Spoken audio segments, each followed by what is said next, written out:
Kita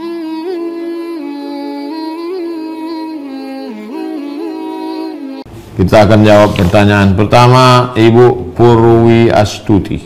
Assalamualaikum Ustaz. Waalaikumsalam. Bagaimana sikap kita terhadap orang tua yang masih non-muslim, yang selalu saja bersikap tidak baik ke kita? Ibu Purwi Astuti, Ibu tetap datang ke rumahnya, ke rumah ayah dan ibu yang non-muslim itu. Datang ke rumahnya, sanggup sebulan 2 kali datang, sebulan 2 kali. Papa, mama, saya belum bisa datang setiap seminggu sekali, karena setiap hari Ahad saya dengan anak dan suami di rumah. Tapi untuk hari Ahad kedua dan Ahad keempat jangan, tak ada duit, nanti bawah payah beli buah. Papa, mama, Ahad pertama, Ahad ketiga kami datang. Ahad pertama datang ke situ karena duit masih ada, gaji. Ahad ketiga, Ahad keempat sudah tak ada duit. Papa, mama, kami tetap datang Ahad pertama dengan Ahad ketiga. Datang, belikan buah, belikan makanan, belikan yang sesuai kemampuan. Sampai di rumah itu, selamat pagi, selamat sore, selamat siang, cium tangannya, peluk dia, dengarkan ceritanya. Dicaci makinya engkau, Ibu Purwi Astuti, dasar kau binatang, monyet kau, diam aja. Jurusnya diam aja. Tahan-tahankanlah. Anggap aja dengar radio rusak.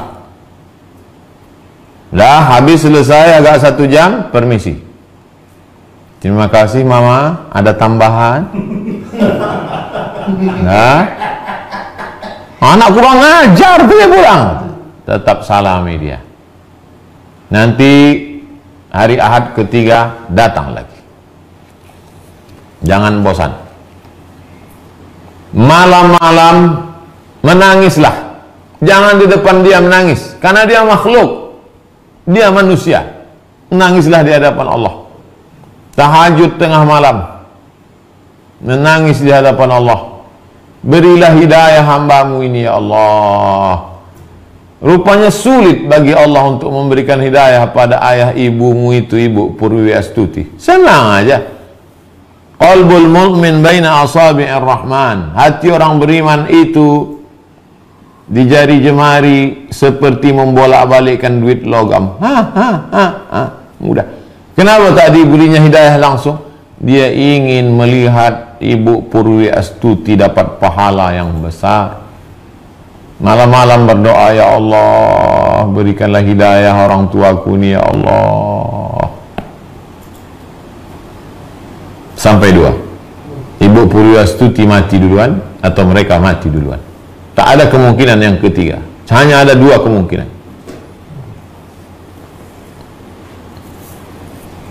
Pakailah jurus saya itu. 2, Pak M. Zainur Rifah. Ustadz, boleh tak menunda mandi besar sampai pagi karena malu sama mertua kalau mandi sebelum imsak?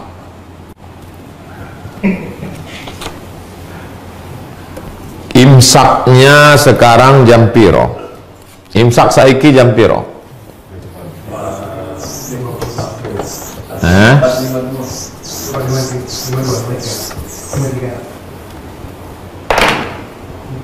Imsak di Pekanbaru Riau jam 4:49. Imsak atau subuh, itulah, anggap aja subuh lah, subuh. Masalah mandinya sebelum subuh atau setelah subuh, no problem. Mandinya sebelum subuh atau setelah subuh tak masalah. Yang jadi masalah adalah hubungannya kapan. Yang tak boleh itu hubungannya setelah subuh. Nah, itu yang tak boleh. Adapun hubungannya sebelum subuh, mandinya setelah subuh tak masalah. Mana dalilnya? Ada satu bab khusus dalam Sahih Bukhari, bab tentang orang masuk waktu subuh dalam keadaan junub, puasanya sah. Nabi SAW idza qada hajatahu, kalau dia menunaikan hajatnya, dia berhubungan, kadang dia mandi, tapi kadang dia berwudu saja, lalu kemudian dia tidur. Oleh sebab itu maka kesimpulannya, kalau ada orang dalam keadaan junub lalu kemudian masuk dia azan subuh itu dalam keadaan junub, puasanya sah. Setelah lewat 10 menit, 20 menit baru dia mandi. Udah dikira-kira suami, dikira-kira mertuanya udah sampai subuh.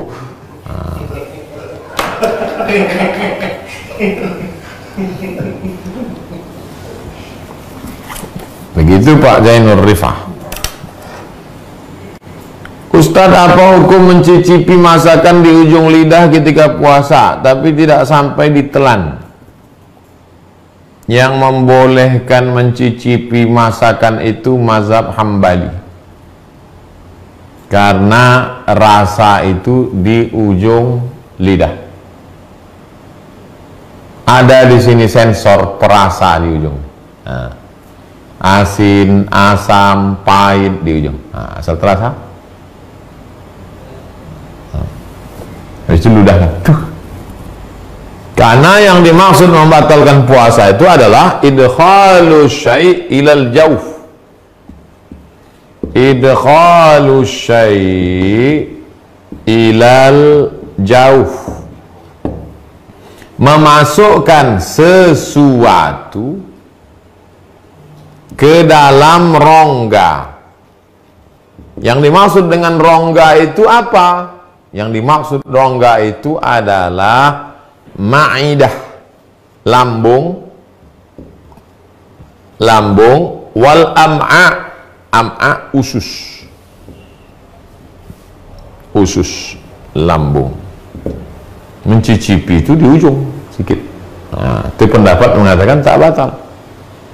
Tapi saya pribadi tidak mengamalkan. Saya kalau masak bulan puasa, saya agak-agak aja dengan garam. Nah, dah. Tak pernah saya cicipi. Seumur umur saya tak pernah mencicipi bulan puasa. Tak pernah cicip. Tapi perlu saya ceritakan, mana tahu nanti ada dengar ceramah. Ada ustadz yang membolehkan. Nah, itu dia pakai satu qaul, satu pendapat dalam mazhab Hambali. Alasannya apa? Ya itu alasannya. Tapi saya kalau dalam masalah fikih, saya termasuk yang ketat. Maka saya tidak. Tapi ada ustadz kami mengatakan mencicipi aja pun batal Pak Ustadz. Mungkin 2 kilo pula dicicip. Dari pagi sampai sore mencicip aja.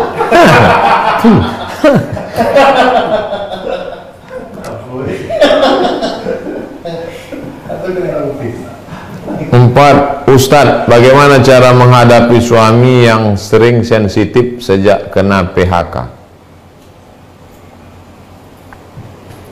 Memang sejak wabah corona ini, Ibu, orang sikap sensitivismenya meningkat. Orang yang kena PHK itu perlu dipahami psikologisnya sama macam orang sakit gigi. Orang sakit gigi itu senyum pun kita disangkanya ngejek dia. Senyum kita, hai, apa kau ejek aku? Nyanyi pun kita risau dia. Apalagi nyanyi lebih baik sakit gigi daripada sakit hati. Jadi ibu pandai-pandailah sekarang. Pandai-pandai. Nampak dia macam agak-agak mengamuk, jauh sikit. Udah agak-agak dingin, dekat. Apalagi kalau udah dekat azan-azan maghrib.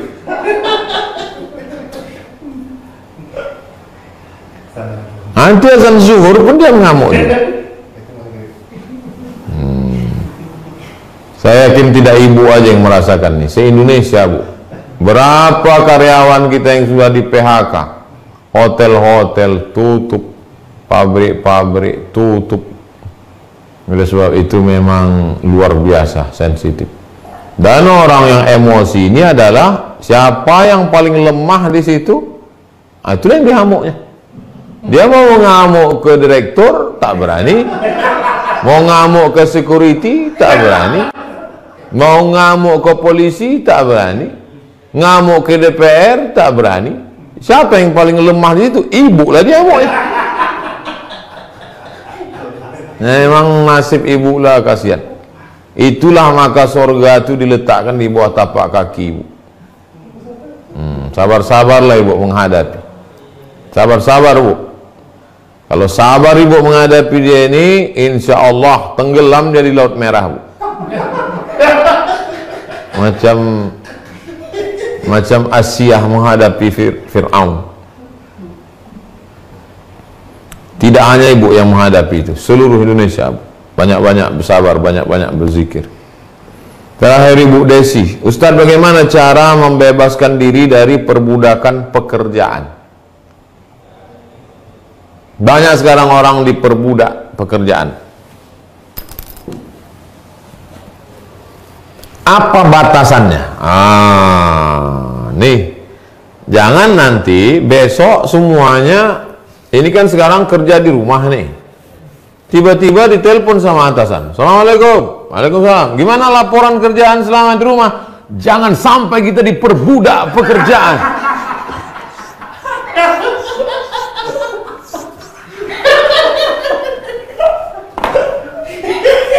Bapak, tahu Bapak, kita ini jangan sampai diperbudak. Bukan itu maksudnya. Batasannya apa?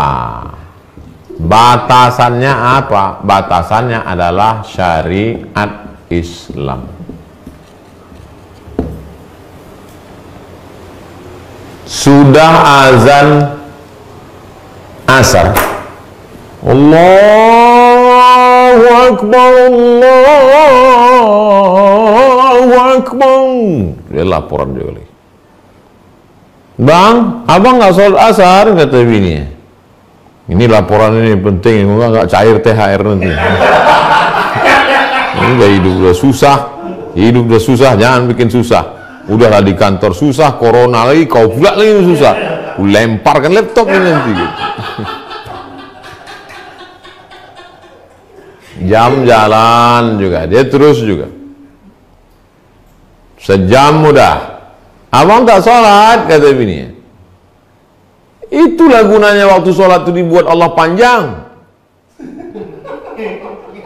Udah lama mau azan-azan maghrib, abau. Itulah orang diperbudak jabatan itu. Itulah orang diperbudak kerja itu. Jadi batasannya dalam Islam ini ada. Batasannya bukan rasa-rasa. Batasannya itu sunnah Quran, sunnah Rasulullah SAW. Jadi kalau bapak masih rajin kerja, saya Pak Ustadz, suami saya itu rajin betul kerja, itu nampaknya diperbudak kantor dia itu. Enggak, karena dia masih tidak meninggalkan syariat. Itulah kaji kita malam ini. Besok kita akan masuk stasiun yang ke-32, namanya stasiun zikir. Rupanya kita baru bisa berzikir setelah lepas. Hanya orang merdeka saja yang bisa berzikir. Hanya orang merdeka saja yang bisa berzikir. Orang yang masih diperbudak pasar, maka mulutnya berzikir, hatinya di pasar. La ilaha illallah cabai, la ilaha illallah bawang, la ilaha illallah tomat. Orang yang masih diperbudak kantor, maka zikirnya zikir kantor. La ilaha illallah SPPD, la ilaha illallah gaji 13, la ilaha. Jadi yang bisa berzikir itu orang yang sudah hurriyah. Ini nyusunnya ini bukan tanggung-tanggung nyusun. Lepas dari segala keterikatan, baru masuk bab zikir.